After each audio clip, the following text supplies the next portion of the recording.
વખત ગંગાજીએ ભગવાનને પ્રશ્ન કર્યો, હે પ્રભુ, આખા દુનિયાભરના લોકો આવે ને મારામાં પાપ ધોવે, તો ગંગાજી કે મારી પાસે પાપ કેટલા ભેગા થાય?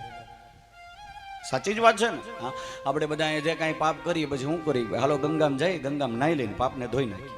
અન્ય ક્ષેત્રે કૃતમ પાપમ તીર્થ ક્ષેત્રે વિનશ્યતિ. હા, અન્ય ક્ષેત્રમાં પાપ કરી આપણે તીર્થમાં જઈ અને નાશ કરીએ. પણ તીર્થ ક્ષેત્રે કૃતમ પાપમ વજ્રલેપો ભવિષ્યતિ. જો તમે તીર્થમાં જઈને પાપ કરો ને તો ઇન્દ્રના વજ્ર જેવું કઠોર થઈ જાય.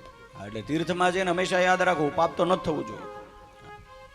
એટલે ગંગાજીએ ભગવાનને કહ્યું, હે પ્રભુ, એટલા બધા લોકો આવે આપણે ત્યાં, એટલા બધા લોકો આવે, એટલા બધા મારામાં સ્નાન કરે છે, તો આ મારી પાસે એટલા બધા પાપ ભેગા થાય તો મારે આ પાપને કેવી રીતે નાશ કરવો? ગંગાજીએ પ્રશ્ન કર્યો પ્રભુને. અને ત્યારે ભગવાને ગંગાજીને વરદાન આપ્યું, હે ગંગા, દુનિયાભરના લોકો તારામાં સ્નાન કરશે અને પાપ ધોશે, પણ હે ગંગાજી, જેદી તમારામાં કોઈ સંત મહાપુરુષો સ્નાન કરશે ને તેદી તમારા પાપ ધોવાશે. આવું સ્વયં ભગવાન બોલ્યા છે.